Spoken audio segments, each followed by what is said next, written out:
आप rich dad poor dad Hindi audio book सुन रहे हैं। चलिए शुरू करते हैं। एक आदमी अपनी काम वाली ड्रेस में बैठा था।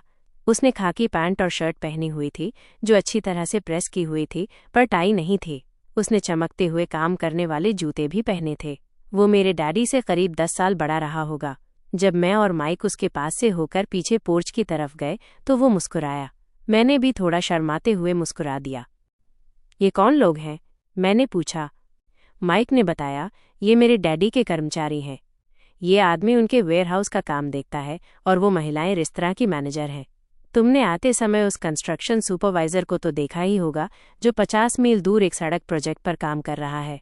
उनका एक और सुपरवाइजर भी है जो घर बनाता है, लेकिन वो तुम्हारे आने से पहले ही चला गया था। क्या ऐसा हमेशा ही होता है? मैंने पूछा। हमेशा तो नहीं, पर अक्सर होता है, माइक ने मुस्कुराते हुए कहा और मेरे बगल में बैठने के लिए एक कुर्सी खींच ली। माइक बोला, मैंने डैडी से पूछा था कि क्या वे हमें पैसा कमाना सिखाएंगे। ओह, और उन्होंने क्या कहा? मैंने तुरंत पूछा। देखो, पहले तो वो हंसे, पर फिर थोड़ा सोचकर बोले कि वो हमारे सामने एक प्रस्ताव रखेंगे। मैंने कहा और अपनी कुर्सी को दीवार से टिकाकर उसके पिछले 2 पांवों पर बैठ गया। माइक ने भी यही किया। मैंने पूछा, क्या तुम जानते हो कि वे क्या प्रस्ताव देने वाले हैं? नहीं, पर हमें जल्दी ही पता चल जाएगा। अचानक माइक के डैडी एक पुराने टूटे फूटे दरवाजे से पोर्च में आ गए। माइक और मैं तुरंत खड़े हो गए, सम्मान के कारण नहीं, बल्कि इसलिए क्योंकि हम डर गए थे। तैयार हो लड़कों? उन्होंने पूछा और हमारे पास बैठने के लिए एक कुर्सी खींच ली। हमने सिर हिलाया और फिर अपनी कुर्सियां दीवार से हटाकर उनके सामने कर लीं। वे लंबे और मजबूत थे, करीब 6 फुट लंबे और 200 पाउंड के। मेरे डैडी उनसे थोड़े ज्यादा लंबे थे और लगभग उतने ही वजन के, और माइक के डैडी से 5 साल बड़े थे। हालांकि वे एक परिवार से नहीं थे, पर दिखते एक जैसे ही थे। शायद उनमें एक जैसी ऊर्जा थी। माइक कहता है कि तुम पैसे कमाना सीखना चाहते हो, रॉबर्ट, क्या ये सही है? मैंने अपना सिर जोर से हिलाया, पर मैं थोड़ा डरा हुआ था। उनके शब्द और मुस्कान से बात साफ थी। ठीक है, तो मेरा प्रस्ताव ये है। मैं तुम लोगों को सिखाऊंगा, पर उस तरह से नहीं जैसे तुम्हारी क्लास में सिखाया जाता है। तुम मेरे लिए काम करोगे और बदले में मैं तुम्हें सिखाऊंगा। अगर तुम मेरे लिए काम नहीं करोगे तो मैं तुम्हें नहीं सिखाऊंगा। जब तुम काम करोगे तो मैं तुम्हें ज़्यादा तेज़ी से सिखा सकता हूँ, लेकिन अगर तुम बस बैठकर सुनोगे जैसा तुम स्कूल में करते हो तो ये मेरे समय की बर्बादी होगी। ये मेरा प्रस्ताव है, या तो इसे मान लो या छोड़ दो। मैंने पूछा, ओह, क्या मैं फैसला करने से पहले एक सवाल पूछ सकता हूँ? या तो स्वीकार करो या छोड़ दो। मेरे पास इतना काम है कि मैं अपना समय बर्बाद नहीं कर सकता। अगर तुम तुरंत फैसला नहीं ले सकते तो तुम वैसे भी कभी पैसा कमाना नहीं सीख पाओगे। मौके आते हैं और चले जाते हैं, इसलिए तुरंत फैसला लेना एक बहुत ज़रूरी काबिलियत है। जैसा तुम चाहते थे वैसा मौका तुम्हारे सामने है। अगले 10 सेकंड में या तो तुम्हारी शिक्षा शुरू हो जाएगी या ये हमेशा के लिए ख़त्म हो जाएगी, माइक के डैडी ने मुस्कुराते हुए कहा। मंजूर, मैंने कहा। मंजूर, माइक भी बोला। 20 साल पहले आज फैसला लेने की क्षमता। दुनिया बहुत तेज़ी से बदल रही है।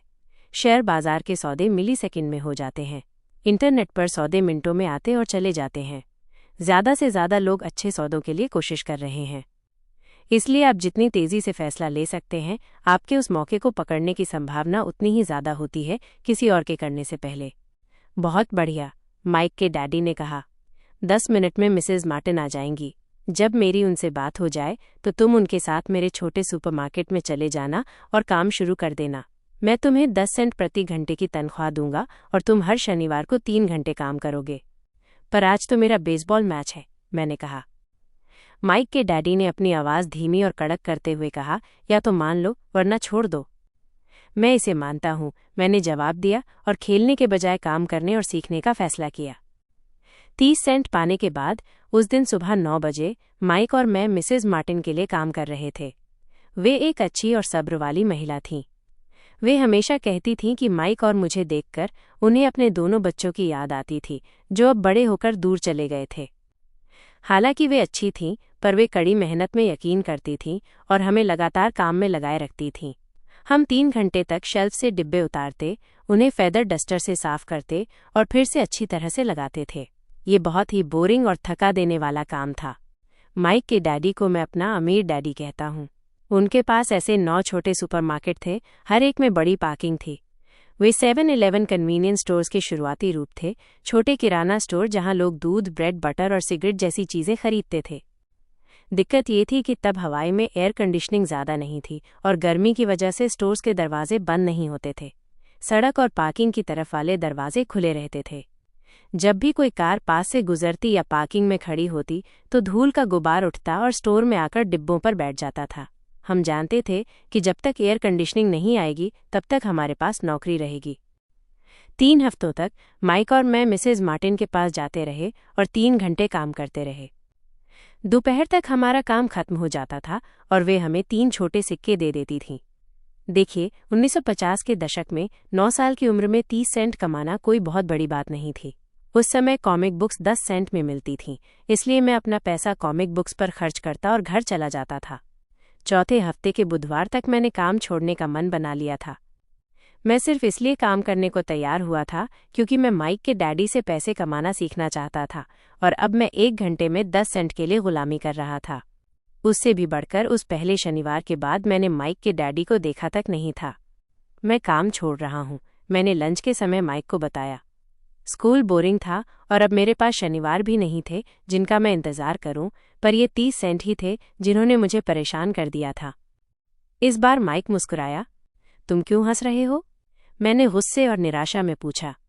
डैडी ने कहा था कि ऐसा ही होगा। उन्होंने कहा था कि जब तुम छोड़ने का फैसला कर लोगे तब वे तुमसे मिलना चाहेंगे।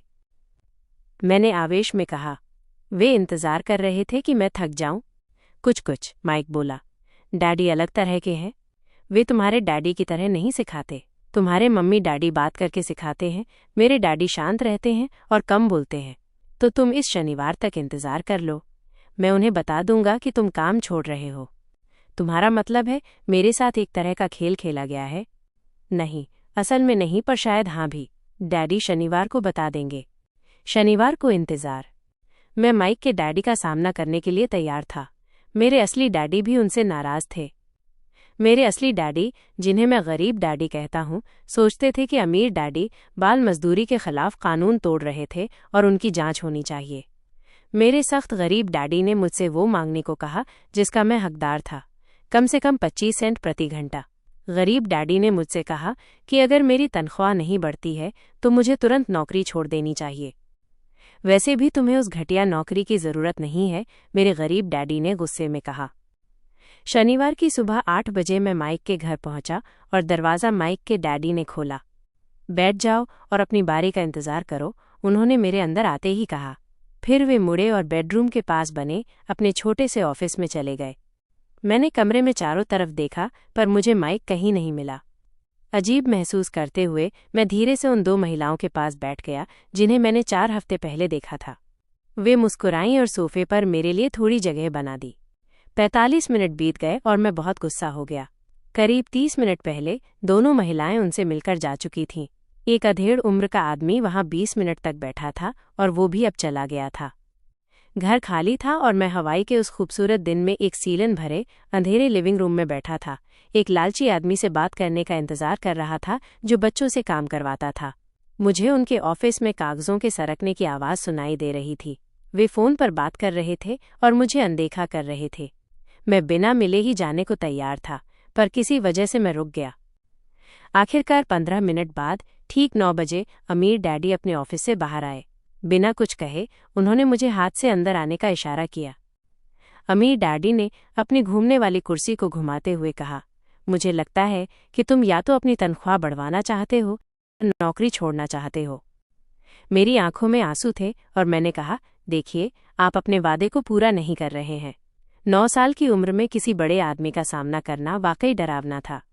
आपने कहा था कि अगर मैं आपके लिए काम करूंगा तो आप मुझे सिखाएंगे। मैंने आपके लिए काम किया है। मैंने बहुत मेहनत से काम किया है। मैंने आपके लिए काम करने के लिए अपने बेसबॉल मैच की भी कुर्बानी दी है, लेकिन आपने अपना वादा नहीं निभाया और मुझे कुछ भी नहीं सिखाया। आप एक धोखेबाज हैं, जैसा कि शहर में हर कोई आपके बारे में कहता है। आप लालची हैं। आप सिर्फ पैसा कमाना चाहते हैं और अपने कर्मचारियों की बिल्कुल परवाह नहीं करते। आपने मुझे बेवजह इंतजार कराया और मेरा कोई सम्मान नहीं किया। मैं छोटा हूं पर इससे बेहतर व्यवहार का हकदार हूं। अमीर डैडी अपनी घूमने वाली कुर्सी में आगे पीछे झूलने लगे।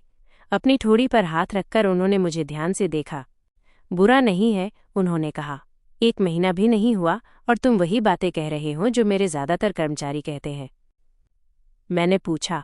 मुझे समझ नहीं आया कि वे क्या कह रहे थे, इसलिए मैंने अपना गुस्सा जारी रखा। मैंने सोचा था कि आप अपना वादा निभाएंगे और मुझे सिखाएंगे। इसके बजाय आप मुझ पर जुल्म कर रहे हैं। ये सरासर जुल्म है। मैं तुम्हें सिखा रहा हूं, अमीर डैडी ने धीरे से कहा। आपने मुझे क्या सिखाया है? कुछ भी नहीं, मैंने गुस्से से कहा। जब मैं कुछ सेंट के लिए काम करने को तैयार हो गया, उसके बाद से आपने मुझसे बात तक नहीं की है। 1 घंटे के लिए 10 सेंट। हाँ, मुझे तो सरकार से आपकी शिकायत करनी चाहिए। आप जानते हैं, हमारे देश में बाल मजदूरी के खिलाफ कानून है। आप तो जानते ही हैं कि मेरे डैडी सरकार के लिए काम करते हैं। शाबाश, अमीर डैडी ने कहा। अब तुम उन ज्यादातर कर्मचारियों की भाषा बोल रहे हो जो मेरे लिए काम करते थे, ऐसे कर्मचारी जिन्हें मैंने नौकरी से निकाल दिया या जिन्होंने खुद नौकरी छोड़ दी। 20 साल पहले आज। सीखने का उल्टा पिरामिड।